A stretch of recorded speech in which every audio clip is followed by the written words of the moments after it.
Hello everyone.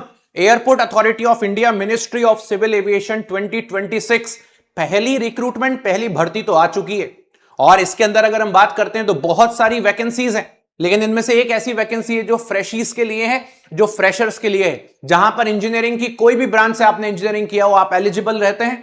आपने BSc के साथ साथ एमबीए किया है तो भी आप एलिजिबल है। मतलब ये फ्रेशर्स की जॉब है और इस जॉब का नाम है जूनियर एग्जीक्यूटिव ऑपरेशंस। जितने भी बच्चे इस एग्जाम के लिए एलिजिबल हैं, जितने भी बच्चे इस एग्जाम में तैयारी करना चाहते हैं, वीडियो को एंड तक देखिएगा।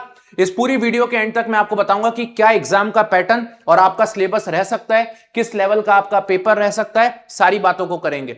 सबसे पहले इस एग्जाम की अगर मैं बात करता हूं तो आपको यह बात पता होनी चाहिए कि एयरपोर्ट अथॉरिटी में मैक्सिमम एग्जामिनेशन जो होते हैं वो सभी नेगेटिव मार्किंग के विदाउट होते हैं, और सभी का जो पेपर होता है, जितने भी एग्जाम हमारे होते हैं, सभी आपके 120 नंबर के आसपास के होते हैं।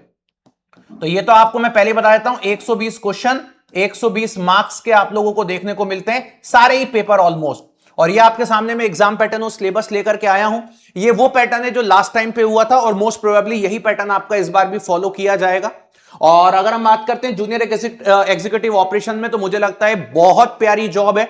जितने भी बच्चे अभी राइट नाउ प्रिपरेशन के दौर में है, या कोई इंजीनियरिंग रिक्रूटमेंट एग्जाम की प्रिपरेशन कर रहा है, कोई रेलवे की प्रिपरेशन कर रहा है, तो मेरा ऐसा मानना है कि आपको एक बार इसकी तैयारी करके देना चाहिए। 2-3 महीने का समय है और अच्छा जॉब है, एक अच्छी चीज है। बहुत सारी चीजें इसमें से ऐसी होंगी जो आपने पहले ही पढ़ रखी होंगी, और बहुत सारी चीजें ऐसी भी होंगी जिनको अभी आपको 1-2 महीने देखना है और आप आराम से देख के कर लोगे, कोई बड़ी चीज नहीं है। अगर हम बात करते हैं, नेगेटिव मार्किंग नहीं होती है, 120 क्वेश्चन आते हैं, 120 मार्क्स का पेपर है। और ये 120 जो है वो 2 शिफ्ट में डिवाइड हो जाता है, एक टेक्निकल में डिवाइड हो जाता है, एक नॉन टेक में डिवाइड हो जाता है। जो टेक्निकल का पोर्शन है वहां 3 हिस्से डिवाइड हो जाते हैं। एक आपका 24 क्वेश्चन के साथ मैथमेटिक्स डिवाइड हो जाता है। ये नॉर्मल मैथमेटिक्स नहीं है, ये आपकी 11वीं कक्षा का तक का मैथमेटिक्स है, 11th-12th क्लास तक का मैथमेटिक्स है, जहां पर आप लोगों को परमुटेशन कॉम्बिनेशन के क्वेश्चन भी पूछे जा सकते हैं, ट्रिग्नोमेट्री के क्वेश्चन पूछे जा सकते हैं, 3D ज्योमेट्री के क्वेश्चन पूछे जाते हैं। और अतुल सर आपको बहुत ही बेहतर तरीके से ये मैथमेटिक्स कवर करवाने वाले हैं। इसके अलावा 24 क्वेश्चन फिजिक्स के पूछे जाते हैं, और इस फिजिक्स के अंदर इलेक्ट्रिसिटी आता है, मैग्नेटिज्म आता है, ऑल्टरनेटिंग करंट आता है, या मैं बोल करता हूं सेमीकंडक्टर फिजिक्स भी देखने को मिलता है, बेसिक मैकेनिक्स भी देखने को मिलता है, Newton's law of motion, motion in 1D and 2D के क्वेश्चन आपको देखने को मिल सकते हैं। एक आध फ्लूइड का क्वेश्चन आपको देखने को मिलता है, जो 11वीं और 12वीं कक्षा की फिजिक्स होती है। लेवल की बात करते हैं, लेवल बहुत ज्यादा एडवांस नहीं होता, बहुत ही बेसिक लेवल आपको पूछने को मिलता है। और इतना बेसिक लेवल पूछने को मिलता है कि बच्चा आराम से मैथ्स और फिजिक्स में 48 नंबर है, मैं आपको जेन्युइनली बोल रहा हूं, बच्चे आराम से 40 तक टच करके आ जाएंगे, जितने भी बच्चे सिलेक्ट होने वाले हैं।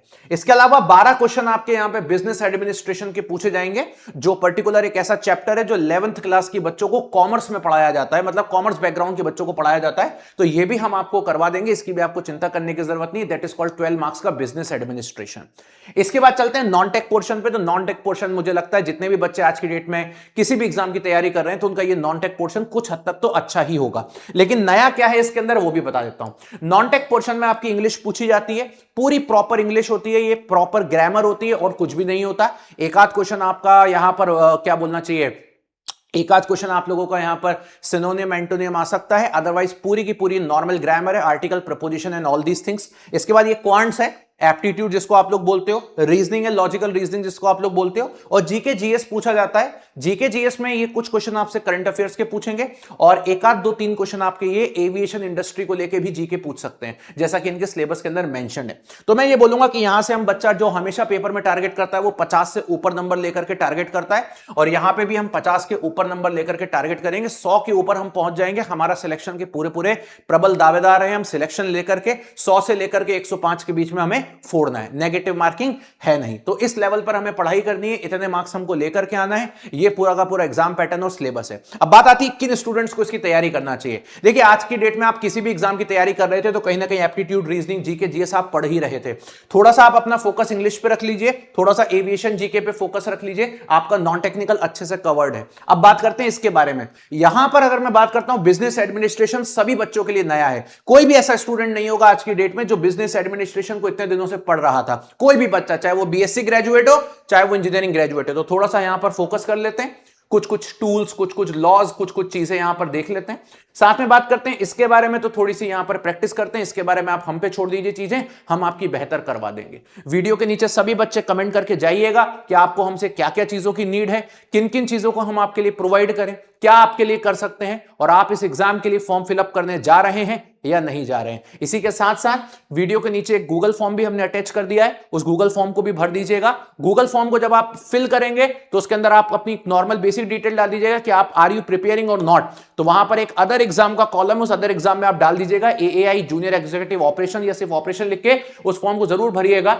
हम आपसे पर्सनली भी कनेक्ट करेंगे, जितने भी बच्चों को नीड होगी वो सारी चीजें हमेशा प्रोवाइड करेंगे। जैसा कि आपको पता है हमेशा हम लोग एयरपोर्ट अथॉरिटी ऑफ इंडिया का, चाहे वो एयर ट्रैफिक कंट्रोलर का नोटिफिकेशन, सबके लिए हमेशा अवेलेबल रहते हैं। इस बार जूनियर एग्जीक्यूटिव के लिए भी वैसे ही अवेलेबल रहेंगे। So thank you so much, bye bye, take care and love you everybody.